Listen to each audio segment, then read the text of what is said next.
This is Grandma reading to her grandchildren. This one is called Flap Your Wings by P.D. Eastman. An egg lay on a path. A boy came down the path. He saw the egg and he looked around. He saw flamingos and turtles and alligators. Whose egg is this, he called, but nobody said a thing.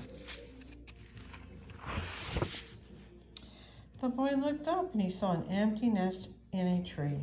Here is an egg without a nest, and there is a nest without an egg, he said. So the boy climbed up into the tree. He put the egg in the nest, and then he went away. Mr. and Mrs. Bird came home. They were surprised to find an egg in their nest. That's not our egg, said Mrs. Bird. Look how big it is. But it is an egg. It's our nest, said Mr. Bird. If an egg is in your nest, you sit on it and keep it warm. It doesn't matter whose egg it is. All right, said Mrs. Bird, but I wonder what kind of bird will come out of that egg. And there's the little boy walking away. They took turns keeping the egg warm. First, Mrs. Bird sat on it, and then Mr. Bird sat on it, and sometimes they both sat on it. One day, Mrs. Bird heard squeaking noise. Help, she said, the egg is squeaking.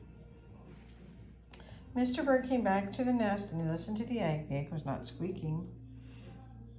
It's our baby that is squeaking. He is ready to come out of the egg, said Mr. and Mrs. Bird. Squeak, squeak, squeak, squeak, squeak, scratch, scratch, scratch, scratch, scratch. The egg started to crack, and then it cracked some more, and then there was a baby. Mr. Bird was very excited. It's Junior, he shouted. What a beautiful baby. Junior opened his mouth. It was a big mouth, and it was full of teeth. That's the funniest looking bird I ever saw, said Mrs. Bird. Something is wrong. I don't think it's our baby at all. He's in our nest, said Mr. Bird, so he must be ours, said Mr. Bird. That means, and his mouth is open, that means he's hungry. When your baby is hungry, you feed him. Mr. and Mrs. Bird went away to get some food for Junior. Mr. Bird brought a pink worm, and Mrs. Bird brought a green one. Junior ate both worms in one gulp. Then he opened his mouth wide again. We have to get Junior more to eat, said Mr. and Mrs. Bird, and away they flew.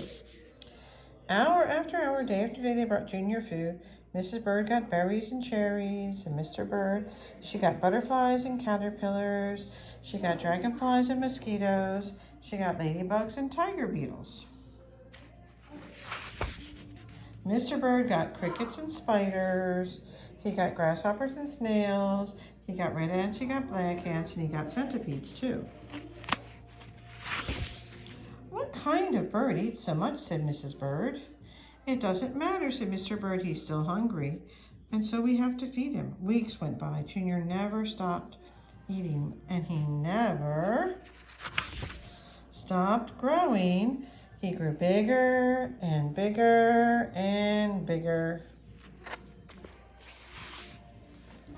Finally, Junior got so big that Mr. Bird said, it's too crowded up here. Junior has to leave the nest. It is time for him to fly. You are right, said Mrs. Bird. The time has come. We must show him how to fly. Mrs. Bird pushed and pushed. Mr. Bird showed Junior how to fly. Just jump in the air like this, he said, and flap your wings. Junior got ready. He took a big breath and jumped up, up, up into the air he went.